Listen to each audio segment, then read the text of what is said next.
అందరూ government jobs అంటారు కదా. సో మా శ్రీహరికోటలో 2 days నుంచి కంటిన్యూగా వర్షం పడుతుంది. మా కష్టాలు ఎలా ఉంటాయో చూడండి, ఇప్పుడు మీకు చూపిస్తాను.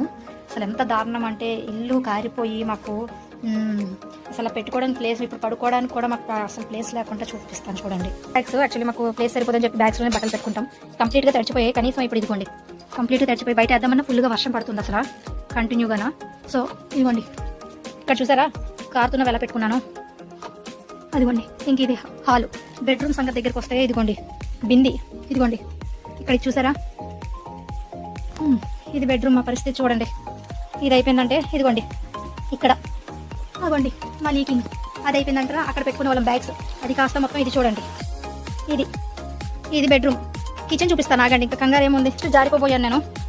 ఇదిగోండి ఇక్కడ ఒక లీకేజ్, ఇక్కడ ఒక ట్రై పెట్టాం. ఇది కంటిన్యూగా తీస్తూ ఉండాలి. ఈ మ్యాటి చూసారా ఎలా తడిసిపోయిందో. ప్లేస్ ఇంకేం చేస్తాం, ఇలాగే ప్లేస్ సరిపోదు, ఇలాగే అడ్జస్ట్ అయిపోయి ఇలాగే ఉండాలి. అసలు అందరూ గవర్నమెంట్ జాబ్ అంటారు. అందులో ఉన్న లాభాలు ఉన్నాయి, అందులో ఉన్న నష్టాలు కూడా ఉన్నాయి. ఏంటో